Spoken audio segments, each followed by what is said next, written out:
Tere, mina olen Tanel Hirv, majandusteaduse doktor. Käesolevas osas käsitleme poliitikute palkasid. Kas meie poliitikud on üle makstud? Vaatame. Nii, poliitikute palgad. Härra Toots, kui palju makstakse teile seal palka, kui küsida tohib? Viimasel ajal hakkasin saama üle 2000 rubla aastas ja prii ülalpidamine. Head tervist! Miks peaks parlamendi saadikutel olema kõrge palk, et siin on 4 põhjust? Ühelt poolt, et peab olema kõrge palk, et muidu hakkavad korruptsiooniga tegelema. Kui ei ole kõrge palk, siis ei tule keegi riiki teenima. Et siis tuleks ainult keskpärased inimesed, keda me ei taha. Vastutus miljonite inimeste eest, et selle vastutuse määra peaks ikkagi kompenseerima palgaga. Tööd on neil ikka jube palju, pikad päevad ja nii edasi, et peab ikka olema vääriline palk. Mis on palk turumajanduses? Kas turumajanduse põhimõtted peaks kehtima ka poliitikutele? Mina tegelikult arvan, et küll. Valem MRP võrdub V tähendab, et töötaja palk võrdub selle väärtusega, mida töötaja ettevõttele loob. See, kui palju väärtust ta luua suudab, määrab ära tema inimkapital ehk oskused, informatsioon, mida ta omab. Intelligentsus, ettenägelikkus ja nii edasi. Adam Smith kirjutas selle kohta väga hästi. Omadused, mis on meile kõigi kasulikumad, on eelkõige ülimõistus ja arusaam, mille abil suudame eristada kõigi meie tegevuste kaugele ulatuvaid tagajärgi ning ette näha eeliseid või kahjusid, mis neist tõenäoliselt tulenevad.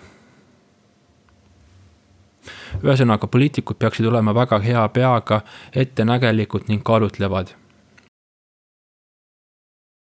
I'm listening. Well, I've narrowed your choices down to 5 unthinkable options. Each will cause untold misery. I picked number 3. You don't even want to read them first? I was elected to lead, not to read.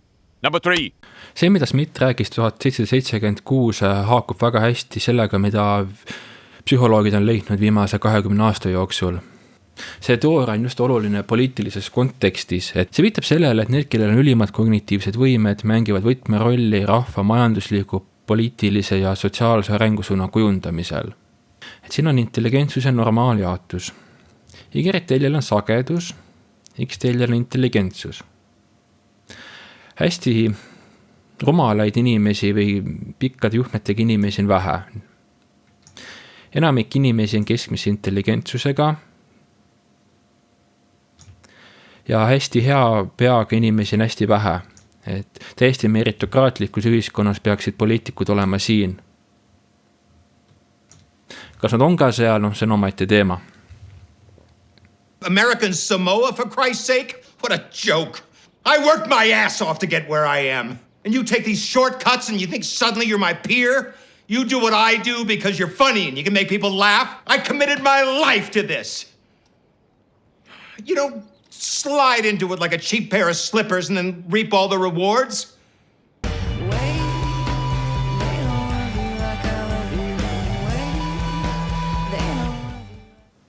Kui vaadata maailmakaarti, siis kõige paremini on tasustatud Ameerika Ühendriikide poliitikud, Saksamaa poliitikud ning Austraalia omad. Kahjuks selline dollarite lugemine ei ole kuigi informatiivne, sest ka üldine elanikkond elab neis riikides väga hästi. Majandusajakirjanikul oli väga hea point, tuleks võrrelda parlamendi saadikute palkasid kohaliku palgatasemega. Näiteks, kui Eesti keskmine palk moodustab umbes poole Soome keskmisest palgast, siis Riigikogu liikme palk on vaid 16% Soome kolleegidest väiksem. Eesti parlamendi liikme palk on ligi 3 keskmist palka, samas kui Soomes on vahe 1,8 korda. Vaatame nüüd ka teisi riike. Näiteks Skandinaavias ei kullata poliitikuid üle.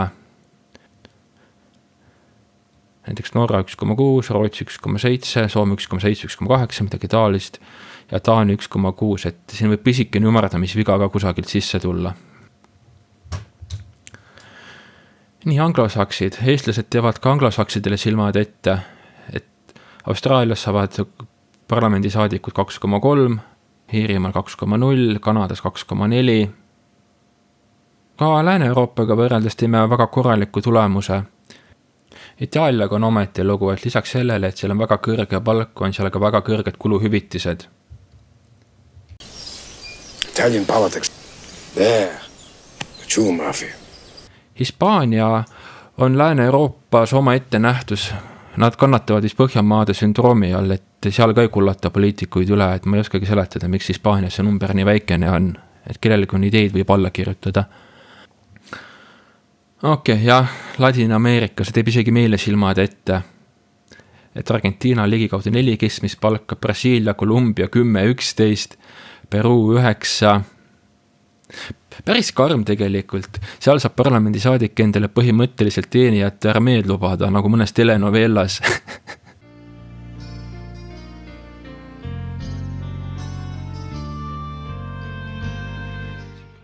Kaljulaid tuli lagedale väga huvitava seisukohaga, nimelt ta leiab, et Riigikogu palka tuleks tõsta, et 3 keskmist palka lihtsalt pole piisav, et nad peaks ikkagi 4 saama. Et see ei tõmba ligi kõige paremaid talente, et me ei väärtusta piisavalt poliitikuid.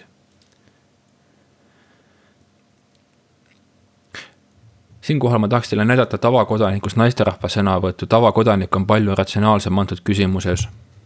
Mis puudutab poliitikuid üldisemas mastaabis, et ma jagan poliitikud enda jaoks 2 lahtrisse sellel teemal, et kes suudaks väljaspool poliitikat teenida normaalset sissetulekut. Ja siin minu jaoks näiteks iga kell on Kaja Kallas kõrgemal tasandil kui Margus Tsahkna selles võrdluses, sellepärast et Kaja Kallasel on kindel amet, advokaadi töö selge, mida ta saaks ka edasi teha, millega ta saaks normaalselt raha teenida. Samas Tsahknal ei paista olevat mingisuguseid selliseid oskusi või kogemusi, millega saaks väljaspool poliitikat ja ilma poliitiliste sidemeteta. Ehk siis mingisugused kaitsetööstuse lepingud ei loe, sest need on kõik poliitiliste sidemete najal arendatud võimalused, eks. Mõtlen, puhtalt poliitikast kõrvale jätuna on poliitikud, kes saaksid poliitikaväliselt normaalselt teenida või vähemalt selline mulje on jäänud tavakodanikule ja on need, kes seda ei saaks teha. Tõsiselt võetavuse mõttes ma paratamatult pigem võtan tõsisemalt neid, kellel on alternatiive. Ehk ei jää seda muljet, et see ongi nagu ainus reaalne ellujäämisviis rahalises mõttes. Mida Kaljulaiu seisukoht tegelikult tähendab? Et siin on Eesti palgajaotus. Ma tegin selle Statistikaameti andmete põhjal. Riigikogu liikmed on siin 6000 eurot. Nad on paremini tasustatud kui 98% Eestis tööl käivatest inimestest. Sa kuradi kurat, 2500.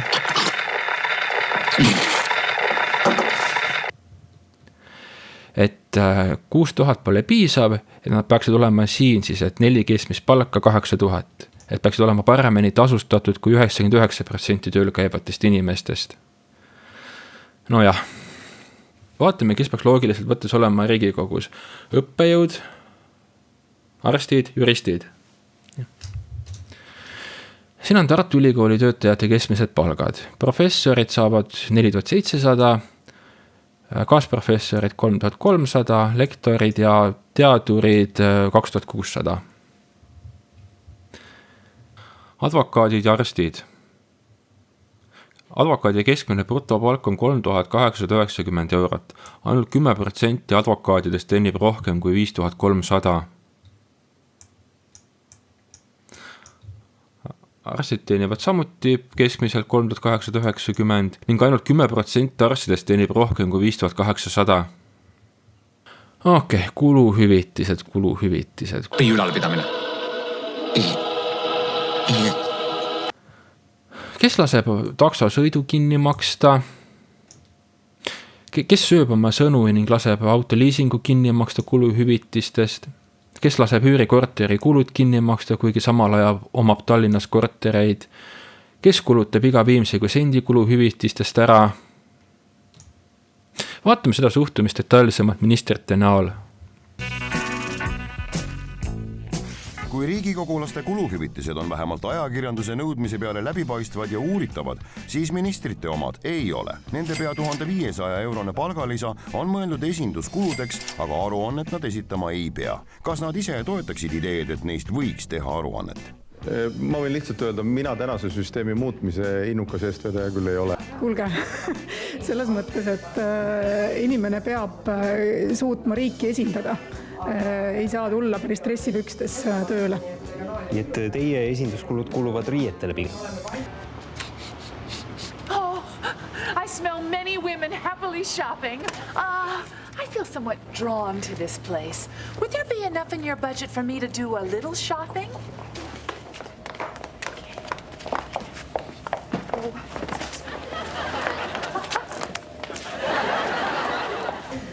Ei, ma ei ole neid tšekke kokku lugenud, aga selles mõttes, et ma arvan, et see on natukene nagu pseudoarutelu. Ma isegi ei tea, mis sa nende esinduskulude all täpselt silmas pead. Pärast väikest mäluvärskendust siiski Hartmann teadis, et palgalisa tuleb.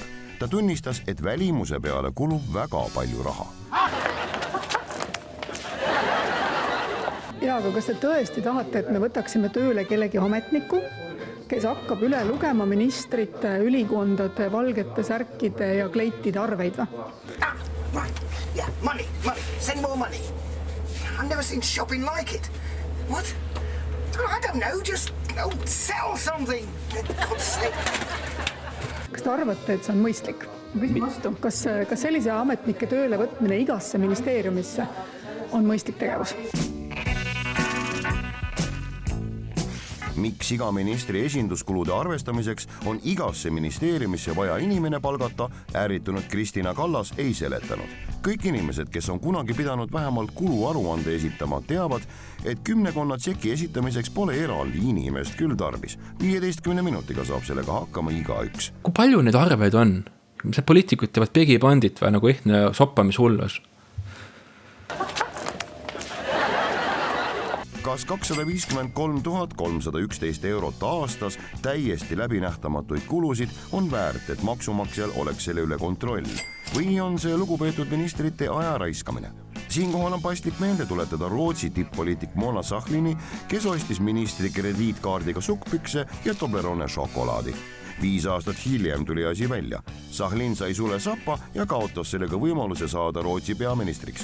Kui riik nagu Rootsi hoiab oma ministrite rahakulutustel silma peal, siis miks küll ei peaks seda tegema Eesti? Lahkumishüvitised, okei.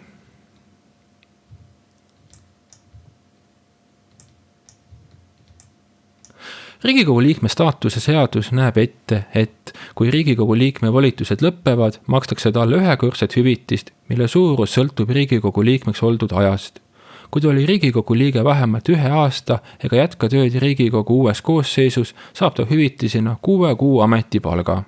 Kui ta oli Riigikogus alla aasta, siis ulatub hüvitise suurus kuni 3 kuu ametipalgani. Mida see siis tähendab? Osad saavad 22 000, teised saavad 11 000, kes olid vähem. Pension. Et need, kes on olnud Riigikogus vähemalt 9 aastat, nemad saavad pensionit 75% Riigikogu liikme ametipalgast. See tähendab siis 0,75 korda 3, see on siis 2,25 keskmist palka. Need, kes on olnud 6 aastat, nemad saavad 60% Riigikogu liikme ametipalgast 0,6 korda 3, see on siis 1,8 keskmist palka. Need, kes on olnud vähemalt 3 aastat, nemad saavad ainult 40% Riigikogu liikme ametipalgast 3 korda 0,4 ehk siis 1,2 keskmist palka pensioniks.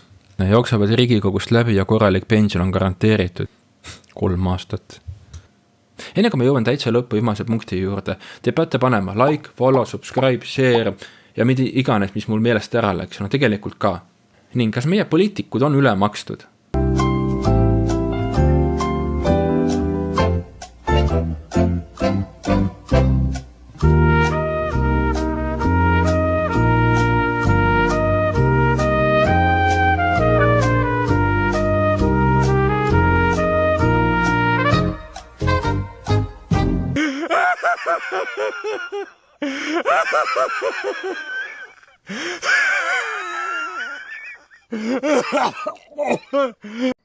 Your ideas are intriguing to me, and I wish to subscribe to your newsletter.